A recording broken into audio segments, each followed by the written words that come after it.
considering it. No, there's only minutes left, so you're gonna have to play my little game if you want to save. My eyes are open as will yours be. I mean, just look at my face. Even I didn't know if I really existed. Arthur, I have some bad news for you. You don't listen, do you?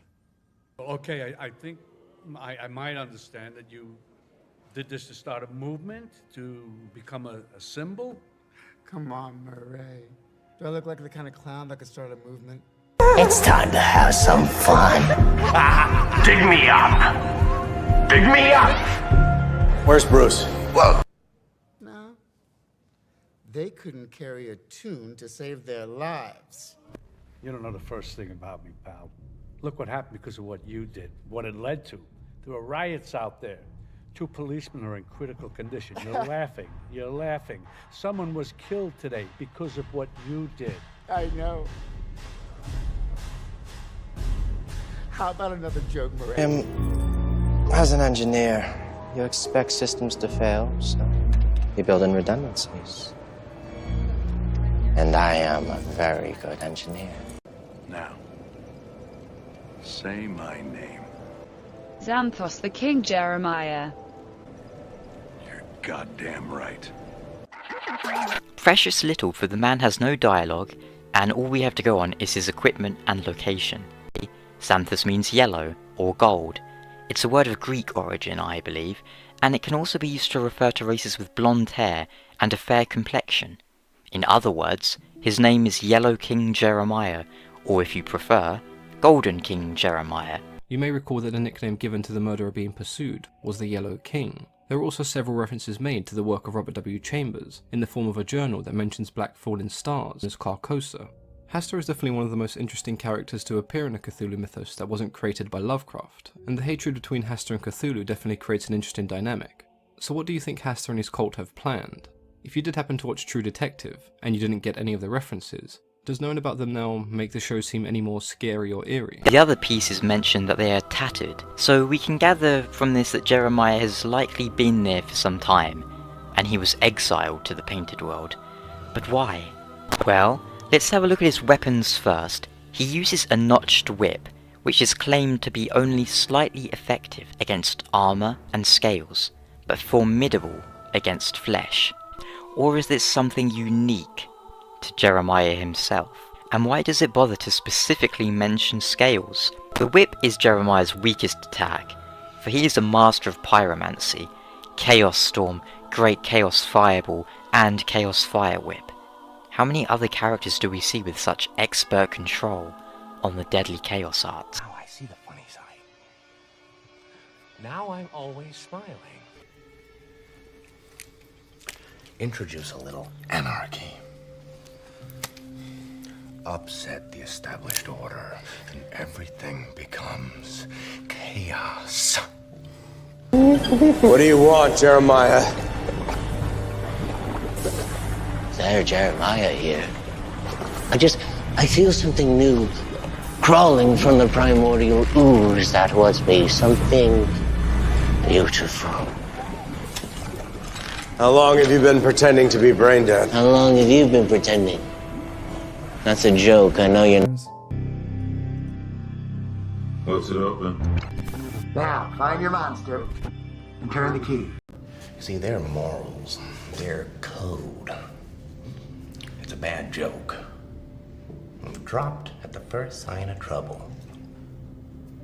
They're only as good as the world allows them to be. See, I'm not a monster. I'm just ahead of the curve. Oh, and you know the thing about chaos? It's fair. You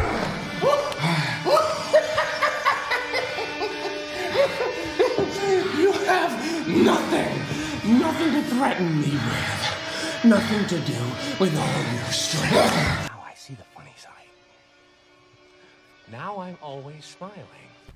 You know, I just do things. Those mob fools want you gone so they can get back to the way things were. But I know the truth. There's no going back. You've changed things.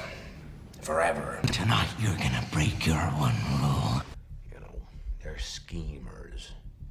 Schemers trying to control their little worlds. I'm not a schemer.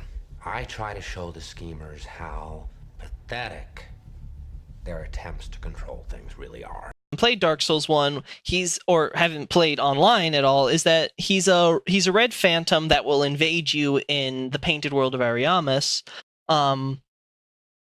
And he's one of the more peculiar NPCs because he has this oddly shaped yellow head, and you may also recall him because he appears also in Dark Souls 2.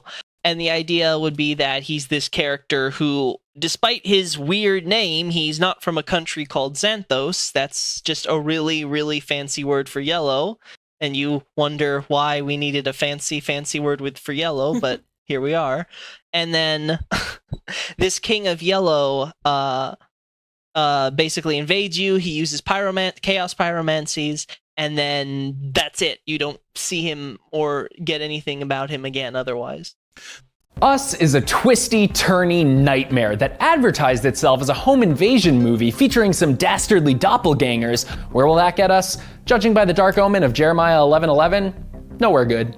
That's our read on the end, so watch yourself. Before we get to the meaning of Us's final scene, let's talk about the movie's antagonists, the Tethers, keeping our moral fabrics strong. One of the trickier aspects of the movie to figure out is the serendipitous occurrence of the number 11. One of the most notable appearances of that number is on the vagrant sign from the beginning of the movie, which references the Bible verse Jeremiah 11:11, which reads, "Behold, I will bring evil upon them, which they shall not be able to escape, and though they shall cry unto me, I will not hearken unto them." In other words, it's a pretty bad omen for us surface dwellers. You can see the number repeated on clocks and even on top of the ambulance the Wilsons escape in at the end of the movie. But Jordan Peele's shot compositions even hide objects and frame things in a way that represent the number if you're looking hard enough. Like the use of scissors, it's a strong metaphor that manages to represent both duality and individuality, depending on how you look at it. The movie stresses that the Tether's existence is rooted in science, so why then are we seeing this number pop up at an almost supernatural rate?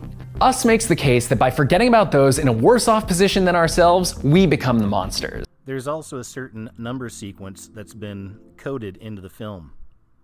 What it means exactly, I'm not sure, but the numbers are 11:11. And I caught this sequence of numbers several different times throughout the film.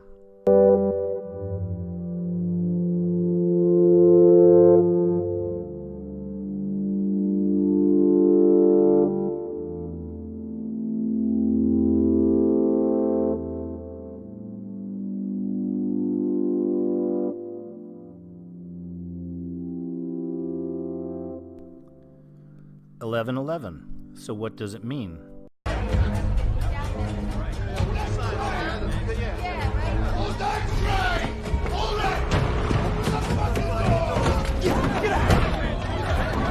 Next stop, Bedford Falls.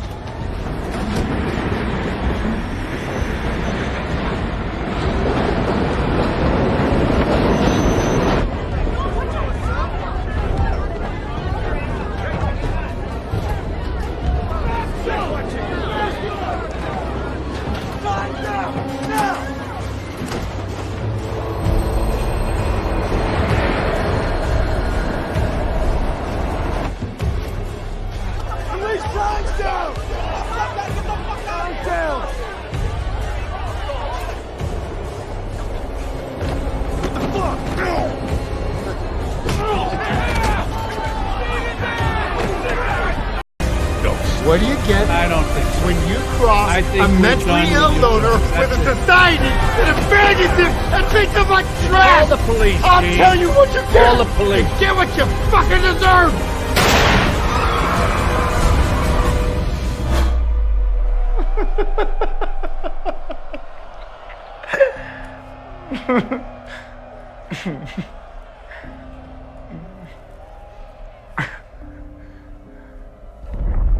What's so funny?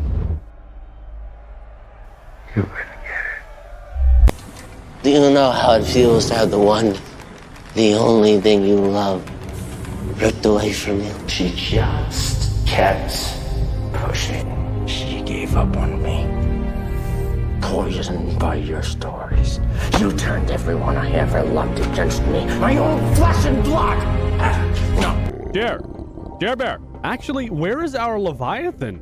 I don't even see our little Leviathan. Come on, man. Shut up. Stop. Seriously. Is this because I ate you in the last video? Is that your problem? Oh my god. All right, Jer. No more. Time to be good. Okay, Jer. All right. Fine. You wanna play tough? Oh god. All right. I'll see you guys at the crash ship. Ah! Get out of my face! Okay. Where is my crash ship? Here, shippy. Here, little ship. Come on. Yeah, I know you're down here. You're here somewhere. I see the. Whoa! There we go. Hello, little shippy. Shippy. All right. Mercury 2. I mean, just look at my face. So much suffering could have been avoided if his insatiable curiosity was not so much stronger than his wisdom. What do you mean? Ah, remind me to tell you why they call him the Lord of the Hang.